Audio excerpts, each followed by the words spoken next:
Boa tarde a todos. Estamos iniciando mais uma aula de ciências da Escola Professor Gil Holanda, nono ano A e nono ano B, do professor Oswaldo Peixoto. O tema da nossa aula de hoje é a vida fora da Terra. É o capítulo 16 da página 240 do livro didático. Tá legal? Para começar a nossa aula, eu gostaria que vocês dessem uma olhada nessa imagem, né? Essa pessoa que aparece aí, alguém conhece essa pessoa que está aí? Não? Então vamos conhecer. No dia 29 de março de 2006, o astronauta Marcos Pontes decolou da plataforma de Baikonur, no Cazaquistão, rumo à Estação Espacial ISS, que é uma sigla em inglês, tá bom? Tornando-se o primeiro brasileiro a viajar além da atmosfera terrestre.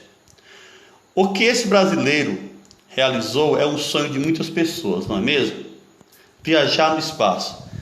No entanto, o que foi necessário para Pontes chegar até lá? Que tipo de treinamento ele precisou realizar? Que adaptações o corpo de um astronauta precisa ter para realizar uma viagem como essa? Será possível fazermos viagens interplanetárias, interestelares no futuro? Por que tais viagens? Qual a importância de tais viagens? Nesse capítulo estudaremos como o ser humano foi capaz de viajar ao espaço, por que fez e faz isso, quais os impactos para o dia a dia das pessoas e as perspectivas futuras dos programas espaciais. Tá bem? O ser humano no espaço. Há muito tempo o ser humano ele vem realizando viagens espaciais. A primeira delas, tripuladas, aconteceu em abril de 1961. O soviético Yuri Gagarin, de 1934 a 1968. Até março de 2018, 556 astronautas de diversos países já haviam ultrapassado os limites da atmosfera terrestre em diversos tipos de naves espaciais. Quer dizer, até agora apenas 556 pessoas tiveram esse prazer, né, de viajar para o espaço. Uma dessas pessoas foi Marcos Pontes, que eu acabei de citar para vocês agora há pouco. Tá legal? Bom, aí nós temos duas imagens, tá bom? A primeira imagem dela é uma réplica da Vostok 1, que foi a primeira nave tripulada a realizar uma viagem espacial, tendo a bordo, né, o soviético Yuri Gagarin. Isso aconteceu em 1961, tá? E a outra imagem nós temos aí uma imagem do lançamento da Apollo 11 do Cabo Canaveral, nos Estados Unidos, em 16 de julho de 1969. O que é que essas duas imagens, né? O que é que a gente pode falar dessas duas imagens, tá? Essas imagens dizem muito, tá bom, pessoal? Essas imagens dizem muito. Por quê?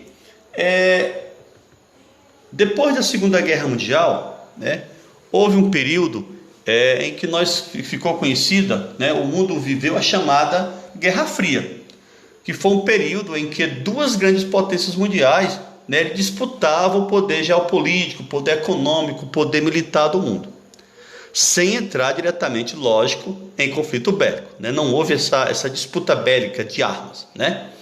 Então, era muito importante, né, você ser o primeiro país a colocar um ser humano no espaço, né? Era uma demonstração de poder, tá bom? Então, e de desenvolvimento tecnológico, e queira ou não, de controle do espaço. E isso era muito importante. E aí começou essa disputa, né, entre Estados Unidos e União Soviética para quem primeiro mandava o homem à Lua, enfim, tá certo? Porém, a União Soviética ela saiu primeiro, né? Ela enviou o primeiro astronauta ao espaço. Depois disso, em 1963, ela também enviou um astronauta, a soviética, A Valentina, que foi a primeira mulher a viajar no espaço, também foi uma russa, tá bom? E os Estados Unidos, né, não poderia ficar para trás nesse momento, sentindo a pressão, né, pela corrida espacial, eles lançaram a Apollo 11, né, que levou o ser humano à Lua, tá certo? Lembrando que o Neil Armstrong, né, ele foi o primeiro a caminhar no solo lunar. Isso aconteceu no dia 21 de julho de 1969, tá legal? Então, estava nesse momento, né, começando, né, as viagens para fora da Terra, né? Estavam começando as viagens, o homem ele estava saindo da atmosfera terrestre nesse momento, tá legal? É muito interessante, pessoal, que essa corrida espacial que nós acabamos de falar agora há pouco, né? Essa corrida entre Estados Unidos e a União Soviética, tá bom? Ele acabou desenvolvendo muita tecnologia que nós utilizamos hoje no dia a dia, como por exemplo GPS, leitura de código de barra, filtro de água com carbono ativado, enfim, QR Code, né? Essa própria tecnologia que nós estamos utilizando agora, tá certo? É uma tecnologia, queira ou não, é uma tecnologia que veio, né? Que veio da corrida espacial, da chamada terceira revolução industrial. Nós vivemos essa terceira revolução industrial e graças, né, à tecnologia, né, oriunda da corrida espacial, tá legal? Bom, aqui nós estamos vendo uma cadela Laika, tá certo? Ela está a bordo de uma cápsula, a Sputnik 2, né, a Sputnik 2, e o que é que essa cachorrinha faz aí? Quem foi Laika? Vamos entender agora, tá bom? Em 1957, antes mesmo do ser humano ter sido enviado ao espaço, a Rússia lançou o foguete Sputnik, tá? O Sputnik, ele tendo a bordo Laika, tá certo? Então, Sputnik levou pela primeira vez um ser vivo ao espaço, né? E foi justamente Laika.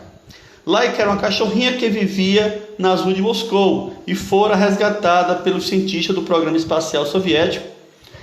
Como ainda não havia tecnologia para trazer de volta os satélites e os foguetes enviados, já era sabido desde o começo que Laika não retornaria à Terra após a missão. Uma maldade, né? No entanto, defeitos no módulo espacial fizeram com que ela superaquecesse e matasse a cachorrinha apenas algumas horas depois do lançamento. Até hoje há muitas discussões acerca da participação de animais em experimentos científicos. Sabe-se que, depois de Laika, foram outros animais, como cachorro, gato, próprios cães também foram, tá certo? Enviados em missões ao espaço. Após todos esses eventos, há um questionamento permanece, né? Será que os sacrifícios animais realmente são justificados em função de avanço tecnológico? Será que vale a pena sacrificar um ser vivo, sacrificar animais pelo avanço tecnológico? Fica a pergunta, tá certo? O ser humano pisou mesmo na Lua? Né? Como eu falei para vocês, tá certo? Neil Armstrong, né, em 1969, tá certo? Ele foi para a Lua, certo? Ele foi para a Lua, ele pisou na Lua, tá bom? Mas aí nós temos ainda, existe, como que eu posso dizer, a teoria da conspiração, podemos dizer assim, né?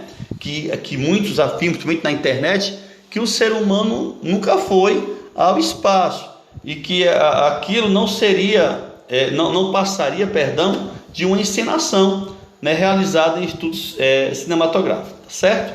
No entanto, pessoal, muitas evidências refutam essas ideias. Vejamos algumas delas, tá certo? Então, nós vamos aqui algumas ideias, tá certo? Que realmente afirmam que o homem foi à Lua, tá legal? A primeira dela: os críticos afirmam que em uma das fotos há luz de estúdio, mas na verdade, na realidade, não é luz de estúdio, certo, pessoal? Não é luz de estúdio. Na verdade, trata-se de efeitos de lente, tá certo? Efeitos de lente. Sondas japonesas e chinesas enviadas à Lua já mostraram os mesmos lugares onde missões estadunidenses pousaram, tá bom?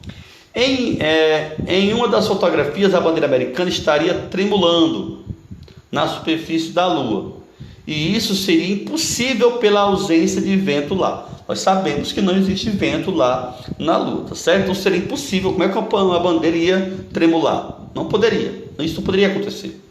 Mas realmente, pessoal, não há vento na Lua, mas o tecido da bandeira se moveu quando foi fincada devido à inércia, né? Conteúdo que nós vamos estudar depois, a inércia. Além disso, havia uma vareta horizontal segurando o tecido na parte superior. Caso contrário, ela cairia, tá certo? Então, essa questão de você ficar, de certa forma, duvidando do que o homem foi à Lua, e com essa justificativa, né, não é plausível, tá certo?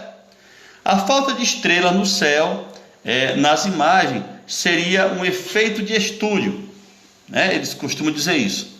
No entanto, a Lua é muito clara e reflete muito a luz do Sol, o que impossibilita ver as estrelas. O mesmo, a gente pode perceber isso, né? Ocorre nas cidades muito iluminadas, tá certo? Você não consegue ver as estrelas, tá certo? Porque as cidades são muito iluminadas, tá legal? Aqui nós estamos vendo a imagem, né? A imagem de Aldrin em solo lunar pela missão espacial Apollo 11, tá bom? Fotografia do dia 20 de julho de 1969, tá bom? Então aí nós temos as imagens, né, lá no fundo da bandeira americana. Aqui nós estamos vendo o Aldrin, ali o equipamento que pousou na Lua, enfim, tá certo? Muito bonita essa imagem, né, por sinal? A maioria das pessoas que já realizou voos espaciais são estadunidenses, soviético e russo, mas também astronautas de outra nacionalidade, como o brasileiro Marcos Pontes, foi citado no início do capítulo, que na Estação Espacial Internacional fez uma série de experimentos. Além disso, Pontes divulgou o programa espacial brasileiro, colocando o Brasil no cenário internacional nesse setor de ciência e tecnologia espacial.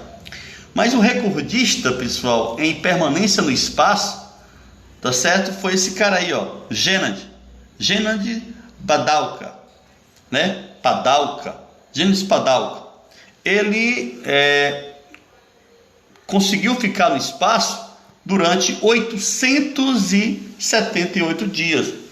Lembrando, mas não foi só de uma vez, tá? Foi durante 5 missões no período de 1998 a 2015, tá bom? Então ele conseguiu ficar, né, durante 878 dias.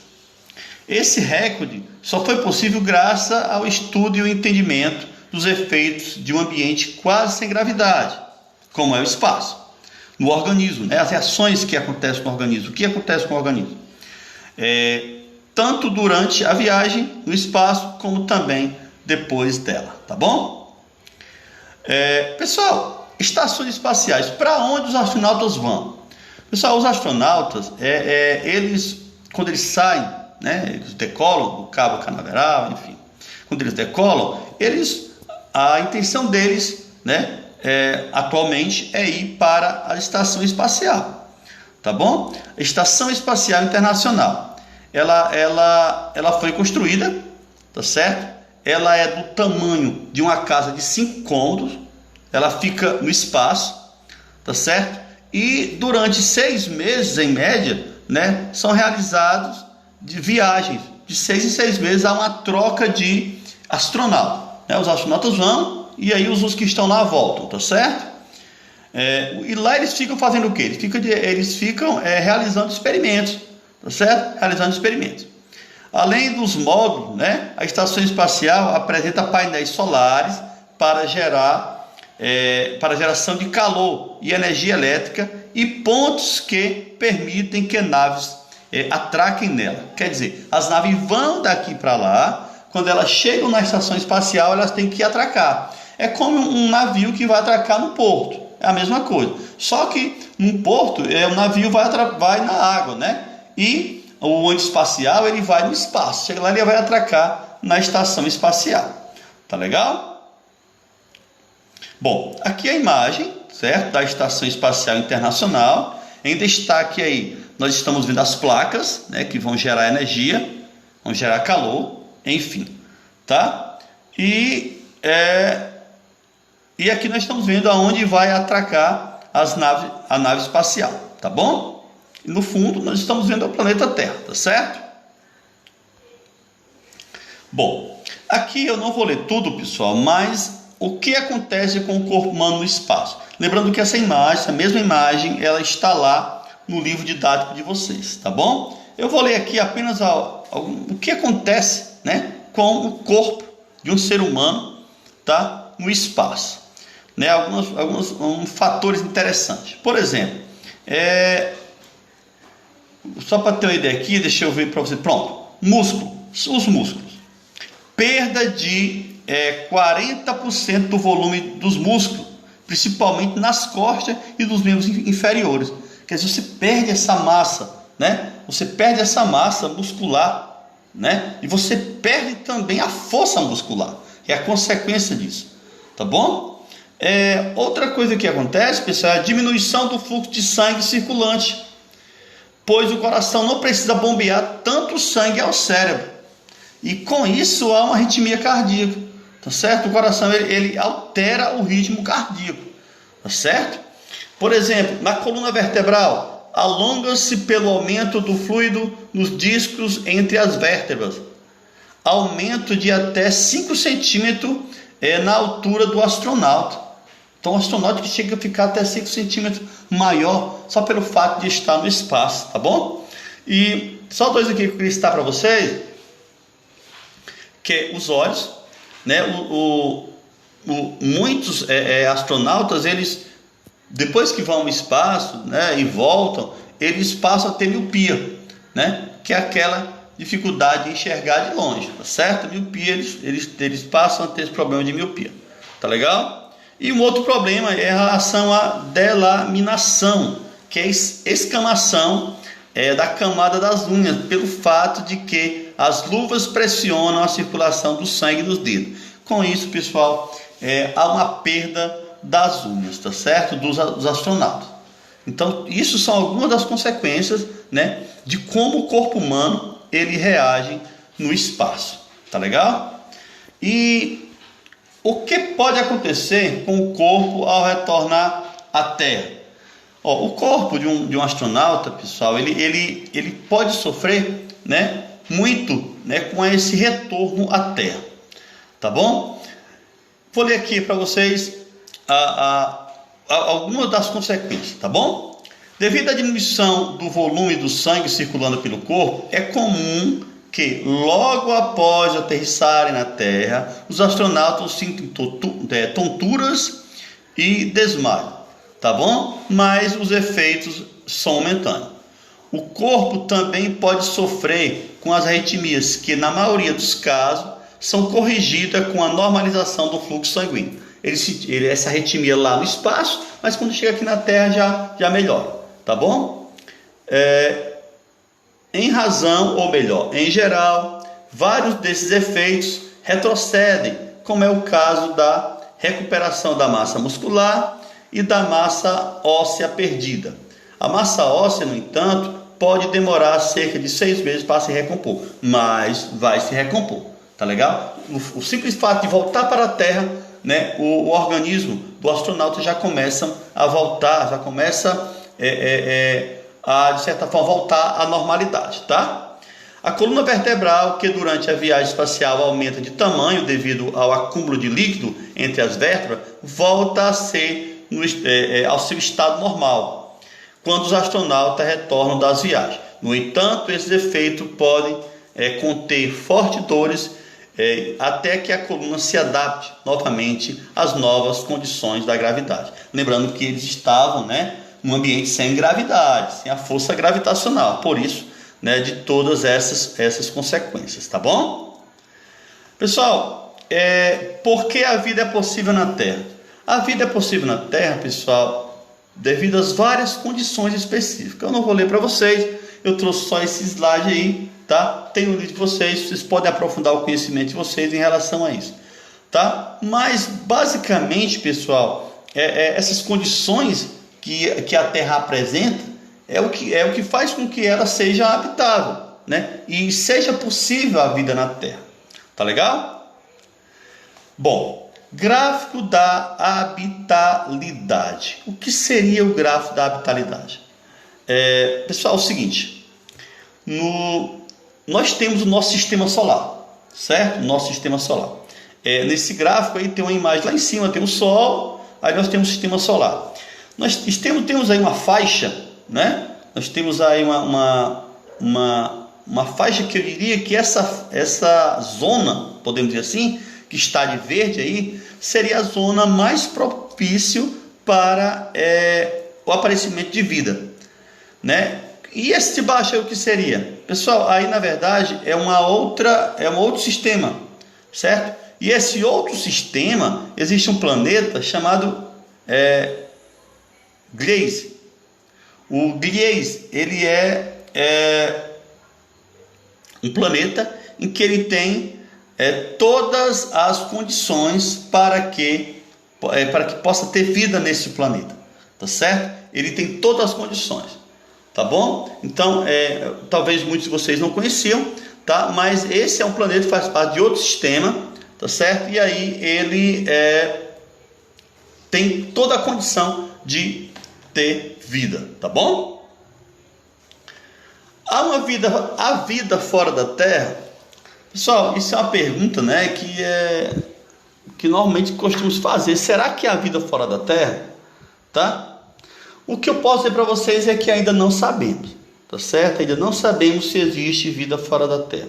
Quando eu estou falando de vida, não estou falando daqueles ETs, do tamanho de um ser humano, ou até menor do que um ser humano, enfim, tá? Eu não estou falando deles, eu estou falando de vida, e eu estou me referindo até uma bactéria, uma cianobactéria, enfim, se realmente tiver uma vida, por mais simples que ela seja, fora da Terra, eu acho que seria já um motivo para grande estudo, tá certo? Mas até hoje não se sabe. Mas, pessoal, mas ainda, como eu disse para vocês, ainda não se sabe. Mas alguns estudos são feitos, Alguns estudos foram feitos, tá certo? Vamos entender aqui um pouquinho. Deixa eu ver aqui. Não temos ainda aí no terceiro parágrafo, não temos ainda uma resposta definitiva para essa pergunta. Mas o sistema solar ainda não está descartada a possibilidade de acharmos vida ou resquícios dela. Resquícios, pessoal, seria vestígio, um vestígio de vida. De repente já houve vida aqui nos planetas, no nosso sistema solar, Por enquanto ainda não foi encontrado, mas também não está descartado. Seria uma forma muito rudimentar, como eu disse para vocês, muito simples, Seria uma bactéria, uma cianobactéria, enfim, Em 1996, um estudo de um meteoro, pessoal, de origem marciana, o meteoro veio lá de Marte, marciana, perdão, mostrou microestrutura tubulares em sua superfície semelhante a uma colônia de cianobactéria, Então isso, já é como se a vida ela estivesse vindo para o espaço, né? A vida na Terra, né, ela só foi possível porque ela veio do espaço, né? Então, se encontrou vida, né, nesse meteorito, tá? Então, seria possível, se esse meteorito ele é de origem marciana, então é como se lá existisse também esse tipo de vida, tá legal? Então, essa teoria ela é chamada de panspermia, tá certo? Ela é chamada de panspermia. Ok? Bom, aqui nós temos uma imagem, né, da estrutura, da suposta estrutura, né? Tá bom? Que veio no meteoro, tá legal? Bom, aqui uma tabela, eu achei curioso colocar essa tabela aqui para vocês, pessoal, tá? Porque lógico, né, que aqui nós estamos colocando as formas de transporte reais e hipotéticos e o tempo que levaria para chegar a Alfa Centauri, né? Então, o que seria, na verdade, essa Alfa Centauri? Tá bom? Seria uma distância, né, daqui até essa estrela, tá bom? Então, só para a gente ter uma ideia, né, de como seria calculado, né? Estamos aqui, por exemplo, um carro a gasolina, tá certo? Levaria daqui até lá cerca de 50 milhões de anos para chegar até lá, só para você ter uma ideia, tá bom? Um Boeing, o tipo de fonte de energia, o querosene, certo? 5 milhões, tá bom? Uma nave, uma espaçonave movida à fusão nuclear, no caso seria de hidrogênio e hélio, demoraria 40 anos para chegar, tá bom? A luz, né, com a velocidade de 300 mil km por segundo, demoraria cerca de 4,28 anos para chegar até essa estrela, tá? Então, só para ter uma ideia de como as dimensões astronômicas, elas são muito grandes, tá legal? E aqui, pessoal, nós temos uma nave espacial, tá certo? Normalmente as naves espaciais elas são, né, nesse formato, tá certo? Aqui nós temos um ônibus espacial, enfim. Vou falar um pouquinho sobre ele, tá certo? Desde 1961, quando a nave Vostok 1 levou Yuri Gagarin ao espaço, a tecnologia espacial se desenvolveu muito.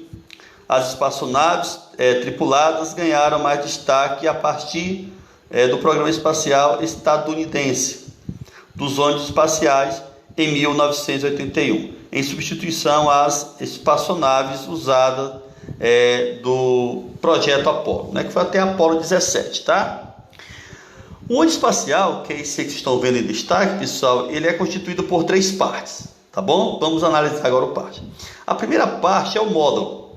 O que seria um módulo? O módulo, na verdade, ele é o veículo, né? Ele é o veículo, ele é reutilizável, ele tem o aspecto de um avião, ele parece um avião, estão percebendo isso? Na imagem está mostrando aí o módulo, tá vendo em destaque?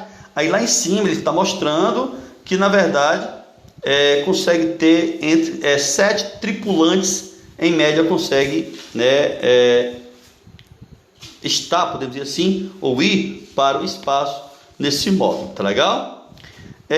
Nós temos também o tanque de combustível externo, fixado temporariamente, tanque de combustível externo, tá vendo aí? Esse de cor laranja aí, ele é fixado no módulo, né? Tá certo? Ele é fixado no módulo, tá bom?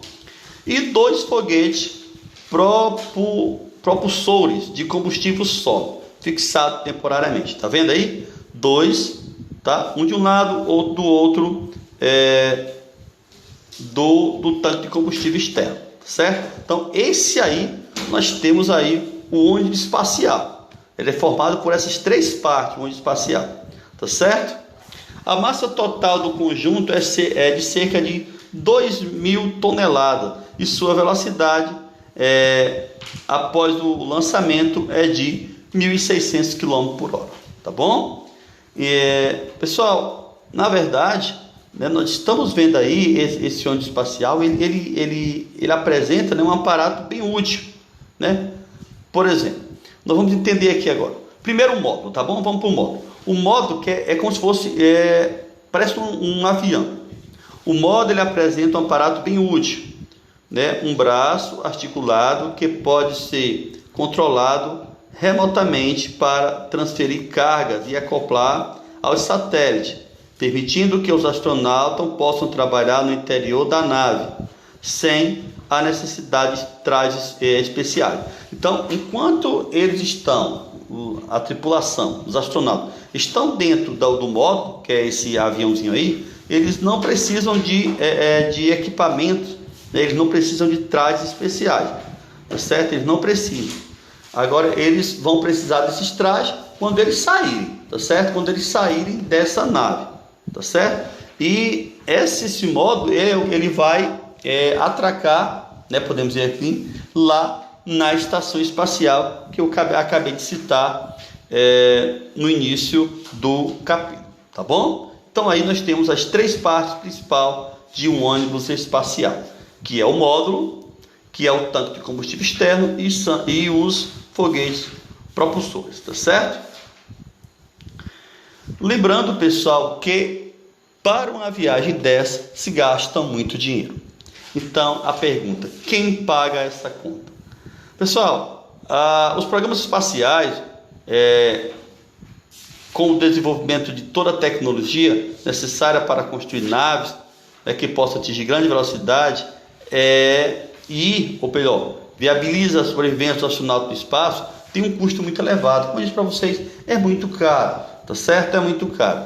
E aí a grande pergunta, será que vale a pena gastar tanto dinheiro para levar os astronautas ao espaço, né?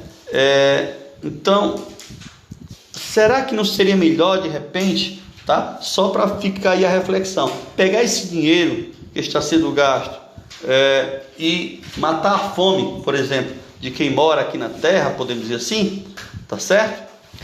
Vou ler aqui um pouquinho para vocês. Os valores para todo esse investimento no ônibus espacial são muito altos, mas se forem comparados com o total do que se consumirá em 30 anos com gastos militares mundiais, esse valor corresponderia apenas a 1,5% desse total. Quer dizer, olha o tanto que se gasta, pessoal, o tanto que se gasta, né, com os militares, né? Tanto que se gasta com armas, né? Então isso seria muito pouco, tá certo? Isso seria muito pouco. Mas enfim, não deixa de ser muito caro, tá certo? Não deixa de ser muito caro. No entanto, outros argumentos, né, que em geral são utilizados para não se investir tanto em programas espaciais. Talvez o principal deles seja o de que os problemas terrestres, como escassez de alimento, como eu já disse antes, né, a questão da fome e a pobreza, né, o controle de prevenção de epidemias, inclusive estamos vendo uma, que está assolando o mundo atualmente, né, a falta de água potável, saneamento básico, a falta de habitações, entre outros, né, deveriam ser prioritários, né? Então fica essa pergunta, tá certo? Fica essa pergunta. Mas o contra-argumento, né, que eles apresentam para isso seria, pessoal, que um dos problemas hoje da humanidade seria a desigualdade na distribuição de renda, tá certo? E que de repente, né, o fato, né, de levar o homem ao espaço, né, não seria até de certa forma, como eu já disse para vocês, seriam essa corrida espacial, na verdade, ela traz benefício para nós, tá certo? Como eu já disse e citei no início do capítulo. Mas fica aí as discussões, tá legal? Bem, está chegando o final da nossa aula. Neste capítulo nós estudamos as principais viagens tripuladas e os contextos em que elas ocorreram, as evidências de que o ser humano já esteve na Lua algumas vezes, as consequências da corrida espacial em relação à tecnologia, o que acontece com o corpo humano no espaço e em uma nave ou estação espacial e na volta à Terra. As formas de minimizar os efeitos em condições de ausência de gravidade. Os motivos para se realizarem viagens espaciais. Os possíveis locais mais apropriados para o ser humano se aventurar no espaço. Os requisitos tecnológicos necessários para executar viagens espaciais. E, por último, a reflexão a respeito da real necessidade de realizarem viagem espacial. Tá bem? Espero que tenham gostado da aula, tá bom? Realmente fizemos uma viagem, tá certo? Uma grande viagem. Podemos dizer que foi uma viagem para fora da Terra, tá bom? Obrigado pela atenção de todos. Agora é hora de fazer atividade. Um grande abraço a todos. Fiquem com Deus. Valeu, fera, e até a nossa próxima aula.